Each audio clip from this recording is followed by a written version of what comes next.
Welcome to Obstacle Running Adventures. I think that was an overnight success, 10 years in the making. Yeah, right.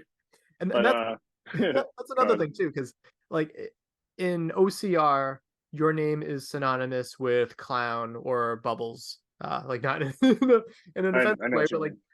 it's who you are. You're a beloved member of the community, and then likewise, in hybrid racing. But like your name in hybrid racing is like the assault bike. And how does it feel to like not only like crush that and do what a lot of people can't do fresh, but to see other athletes like kind of take on almost like a mini internet challenge, like how fast can I do this? Yeah, I think every time I run a fit or like there's some big, like the fits are the most obvious because OCR report covers it, and then a lot of people reshare stuff. So that's when it always like gets a lot of coverage. But I mean, I love motivating people. I love like all the tags and people are trying to like better themselves and all that kind of thing. But I think the I don't want to train on the assault bike. I'll do stuff, but I don't love it. I hate it as much as everybody else. I just figured out how to get off of it fast, and I also figured out how to do it in a way where I can operate my body after the fact, which people are like, oh my God, when I get off the bike, I'm so tired. I'm like, well, yeah, it took you a minute and a half. I'd be tired if I was on that thing for a minute and a half. I'm trying to get off before my body realizes like I'm tired. Yeah. So at the risk of, sharing your secret, so I will beat you at a Deka strong, which is a totally not sarcastic thing that could happen. Like what are the steps that you took to become such a monster at that particular station?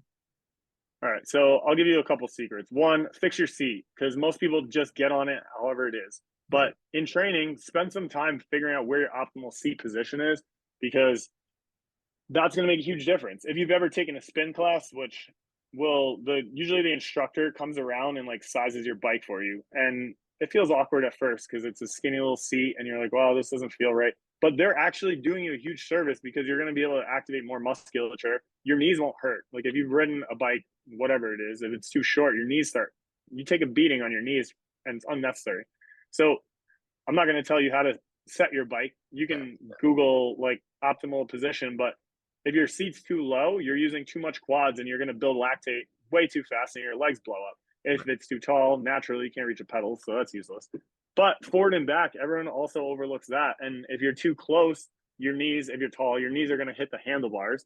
And if you're too far back, you're extended, your arm's fully extended, and you still have to go farther. So you're losing all your power. I'm not a boxer, but I know forward and back, if you hit a certain distance away from your body, the snap of everything like is way more intense than if you like fully finish reaching and then extend to like make contact. Or if someone's super close, if you think bench press, like you see people short their reps, they're not going all the way down and they're just doing these little like lockout things. Like that all plays a role, like using push and pull and your legs. You can't pick your foot up because you're not clipped in, so you lose that on what you get with a spin bike. But the seat position is huge. And when you watch the live or you watch me do a bike in the men's elite race, you will get so frustrated that I'm not jumping on the bike and smashing. But that is why I bring this up because that's how important it was.